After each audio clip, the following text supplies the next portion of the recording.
आज मैं आपको एक कहानी सुनाती हूँ।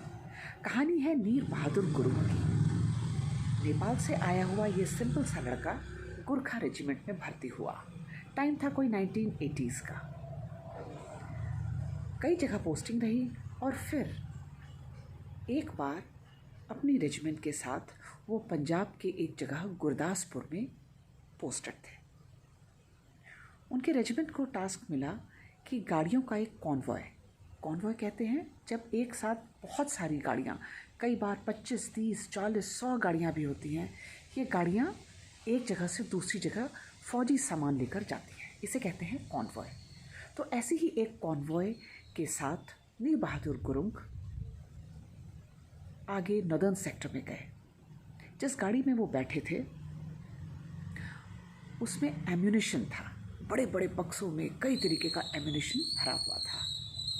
नीर बहादुर गुरुंग अपने कुछ साथियों के साथ ट्रक में पीछे बैठे थे। आगे जाकर एक बड़ा रास्ता ऐसा आया जहाँ एकदम खड़ी चढ़ाई थी और उस खड़ी चढ़ाई में चढ़ते हुए गाड़ी में कुछ प्रॉब्लम आया। रास्ता बहुत ख़राब था और हुआ यूँ कि वो फौजी ट्रक, जिसे शक्तिमान कहते हैं, वो फिसल गया और करीब 30 मीटर नीचे तक वो फिसलता हुआ आया और पहाड़ी से टकरा गया। अब गाड़ी में जो एम्यूनिशन के बॉक्स रखे थे वो भरभरा कर गिर पड़े। इसमें कई जवानों को बहुत सीरियस चोट आई, कुछ की डेथ भी हुई, लेकिन नीर बहादुर गुरुंग बहुत बुरी तरह से ज़ख्मी हुए। उनके स्कल में चोट आई, लेकिन वो चोट इतनी सीरियस नहीं थी जितनी ज़्यादा सीरियसनेस उनके स्पाइनल कॉर्ड की चोट में थी। उनकी स्पाइन 2 हिस्सों में टूट गई। शरीर में और भी करीब 20-25 जगह फ्रैक्चर्स आए। वो इतना सीरियस ये इम्पैक्ट था कि जब एम्यूनिशन के बॉक्सेस गिरे तो उनके हाथ में जो राइफ़ल थी वो भी 2 हिस्सों में टूट गई थी। इसके बाद किसी तरीके से उन्हें इवैक्यूएट किया गया और फिर एक के बाद एक कई हॉस्पिटल्स में कई साल गुजारने के बाद Neer Bahadur Gurung was finally declared unfit to walk.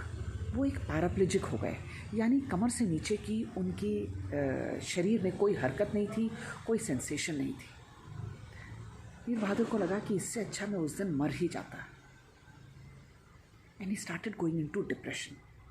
लेकिन हॉस्पिटल में उन्हें साइकोलॉजिकल काउंसलिंग भी दी गई और उसके बाद धीरे धीरे करके उनके अंदर मन में ये विश्वास भरने लगा कि यदि वो बचे हैं तो ज़रूर जीवन में उनके लिए भगवान ने कुछ अच्छा सोचा है। एंड देन ही थॉट कि मेरे शरीर के ऊपरी हिस्से में तो पूरी ताकत है, मैं इसी को अपनी ताकत बनाऊंगा। नीर बहादुर गुरुंग के लिए वो दिन बहुत बहुत चैलेंजेस भरे थे। यदि वो उस समय अपने आप को नहीं संभालते तो उन्हें ज़िंदगी में कोई और रास्ता, जीने की कोई चाह, जीने का कोई और सहारा नज़र नहीं आ रहा था। जब वो रिहैबिलिटेशन सेंटर में थे पूना में, जो एक फ़ौजी फैसिलिटी है, वहाँ उन्होंने व्हील चेयर के ऊपर अपना खूब प्रैक्टिस करनी शुरू की। कॉरिडोर्स में रेस करते थे वो कि किस तरीके से मैं इस व्हील चेयर को अपना साथी बना सकूं। फिर उन्होंने वेट लिफ्टिंग शुरू करी और उनके जब शरीर के ऊपरी हिस्से में ताकत आने लगी तो उन्होंने javelin throw, discus throw, shot put throw और टेबल टेनिस खेलना शुरू किया।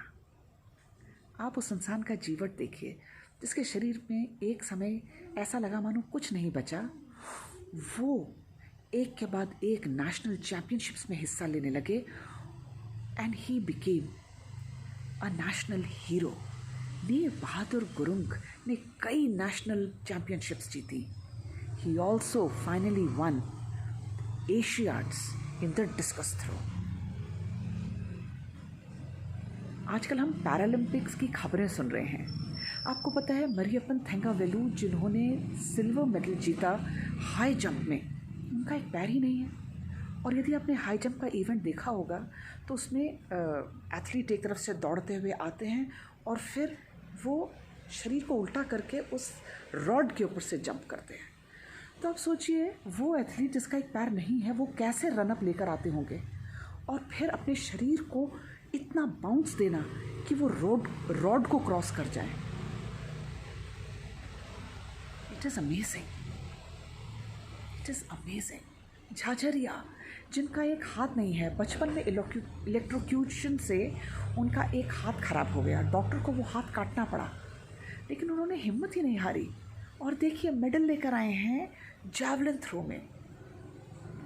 अवनी लखेड़ा एक एक्सीडेंट में जिनकी पीठ खराब हो गई, चलने की क्षमता खो बैठी, लेकिन हिम्मत नहीं आ रही। पिता ने कहा स्पोर्ट्स में हिम्मत डालो, स्पोर्ट्स में कोशिश करो, और देखिए गोल्ड मेडल लेकर आई इंडिया के लिए। जितने नाम लें उतने कम हैं। भावनी पटेल, पोलियो से टांगें खराब हो गई लेकिन हिम्मत नहीं हारी इस लड़की ने, टेबल टेनिस में मेडल लेकर आई। तो सीखने वाली चीज़ ये है कि it is not over till the time you से इट इज़ ओवर। ज़िंदगी में कभी हिम्मत मत हारिए, ये मत सोचिए कि अब इसके आगे रास्ता नहीं बचा, क्योंकि रास्ता है। जब तक हिम्मत है, जब तक मन में विश्वास है, रास्ता है। आगे बढ़ते जाइए और ज़िंदगी को कामयाब बनाते जाइए। Best of luck. जय हिंद।